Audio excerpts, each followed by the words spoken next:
یہ دقیانوس کا سفر، اور دقیانوس نام کا ایک بادشاہ گزرا ہے رومن امپائر میں۔ یہ حضور علیہ السلام کی میلاد سے لگ بھگ 350 سال پہلے، اور حضرت عیسیٰ علیہ نبینا علیہ السلام کے آسمان پہ جانے کے لگ بھگ 250 سال بعد، ان بٹوین دو رسولوں دو نبیوں کے بیچ میں اس کا دور حکومت ہے۔ ستاروں کی پوجا کرتا تھا، سب کو ستاتا تھا، مارتا تھا، وہی کام کرتا تھا جو بعد میں حجاج نے کیا اور آج وقت کا حجاج کر رہا ہے۔ وہیں سے چلا رہا ہے، وہ وہیں سے چلا رہا ہے، کسی کو عبادت نہیں کرنے دے رہا تھا، کسی کو عبادت نہیں کرنے دے رہا۔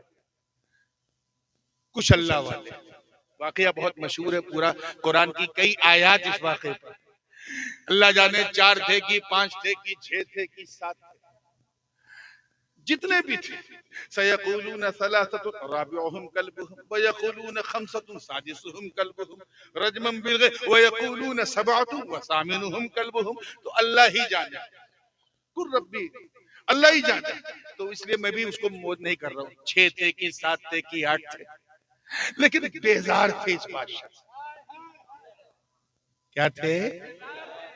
جیسے اس وقت آپ کا جی چاہ رہا ہے نا سونے کا، لیکن جلسے سے بیزار بھی نہیں، لیکن سونا بھی چاہ رہا ہے۔ لیکن ماشاءاللہ میں دیکھ رہا ہوں سونے والے کم اور حضرت شاہ جی کے خیال میں رونے والے زیادہ، کھونے والے زیادہ۔ تو بات کو میں وہی مانتا ہوں، تو توجہ کے ساتھ دیکھیے گا۔ تو 6-7 جو بھی تھے وہ انہوں نے فیصلہ کیا کہ ہم یہ اس کا جو دارالحکومت تھا، میاں وہ آج کا جو موجودہ شہر ہے عمان، جو جارڈن کا کیپٹل، اردن کا، وہ اس کا دارالحکومت تھا، اور صحیح روایت یہی ہے کہ وہی اس کا دارالحکومت تھا دقیانوس کا۔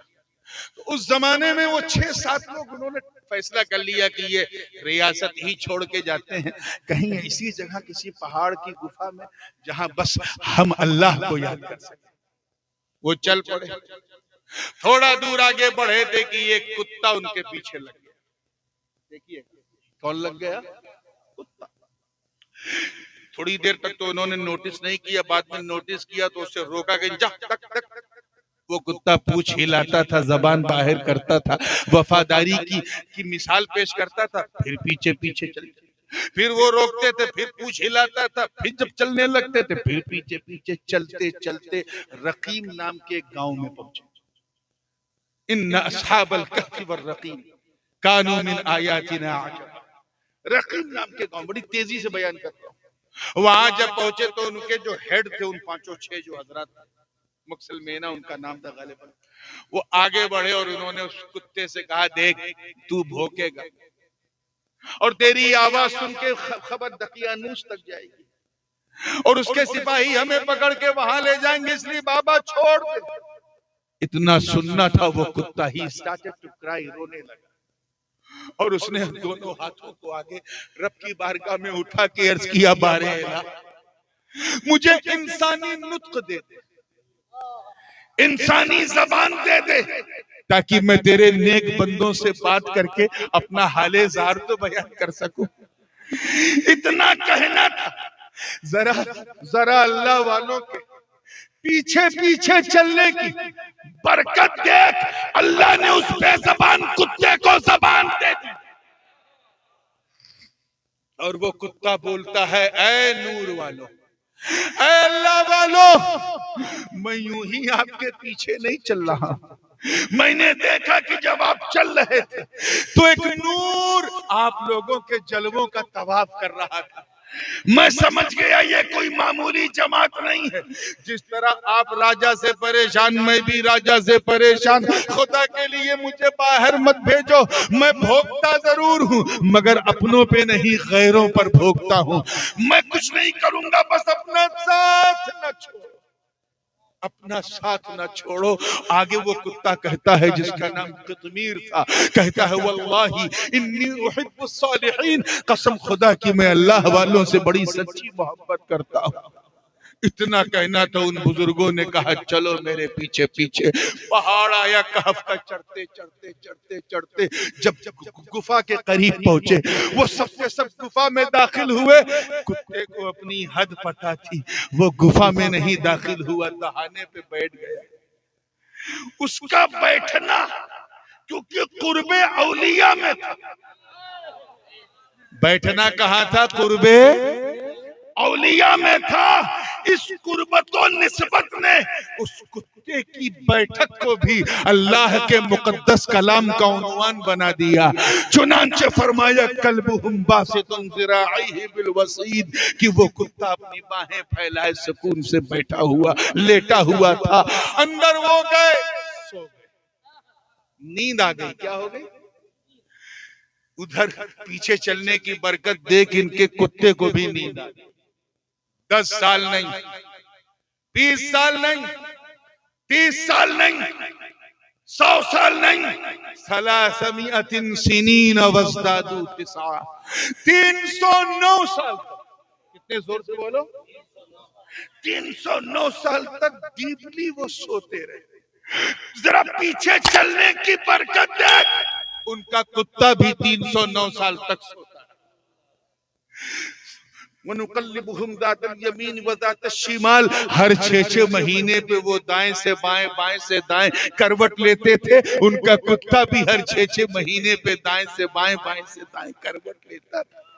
ذرا سوچ یار، پیچھے چلنے کی وجہ سے جب اولیاء بنی اسرائیل کا کہ فیض کا یہ عالم کہ پیچھے چلنے والا کتا مقدس کلام کا عنوان ہو سکتا ہے، تو پھر وہ شعر، وہ رب کا شعر، وہ محمد کا شعر جو بنی اسرائیل کا نہیں بلکہ مصطفیٰ کی امت کا بنی. واہ واہ واہ واہ واہ، سبحان اللہ سبحان اللہ. نعرہ تکبیر، نعرہ رسالت، فیضان شاہ جی، فیضان شاہ جی، حضور تاج العلماء. اگر جشن وہ دستار بندی. وقت کے شعروں کو اپنی تسخیر میں لے لے تو حیرت کیا ہے. آپ ذرا دیکھیں وہ گفا کیسی تھی. توجہ کے ساتھ بات کو فنش کر رہا ہوں. وہ گفا ایسی تھی اکارڈنگ ٹو ہولی قرآن کہ داہنی طرف سے بھی تھوڑی کھلی تھی اور بائیں طرف سے بھی تھوڑی کھلی، یعنی مغرب سے بھی مشرق سے بھی. اسی لیے جب سورج نکلتا تھا مشرق سے تو کرنیں اس کی اندر آتی، اور جب ڈوبتا تھا مغرب میں تب بھی کرنیں اندر بولیے آتی تھی. کہیں ایسا نہ کہ یہ کرنیں اندر آ کر، دیکھیں کتنے لوگ کیچ کر رہے ہیں، کرنیں اندر آ کر اتنی روشنی نہ پیدا کر دیں کہ اللہ والوں کی کہیں آنکھ نہ کھل جائے، کہیں ان کی نیند میں خلل نہ ہو. اللہ کی شان دیکھ، اللہ نے ان اولیاء بنی اسرائیل کے لیے پورے نظام فلکی کو بدل دیا. چنانچہ قرآن کی آیت پکار اٹھی وَتَرَى الشَّمْسَ إِذَا طَلَعَتْ تَزَاوَرُ عَنْ كَهْفِهِمْ ذَاتَ الْيَمِينِ وَإِذَا غَرَبَتْ تَقْرِضُهُمْ ذَاتَ الشِّمَالِ وَهُمْ فِي فَجْوَةٍ مِّنْهُ. سورج جب نکلتا تھا تو کرنیں اندر نہ آویں، اللہ اسے داہنی طرف پھیر دیتا تھا.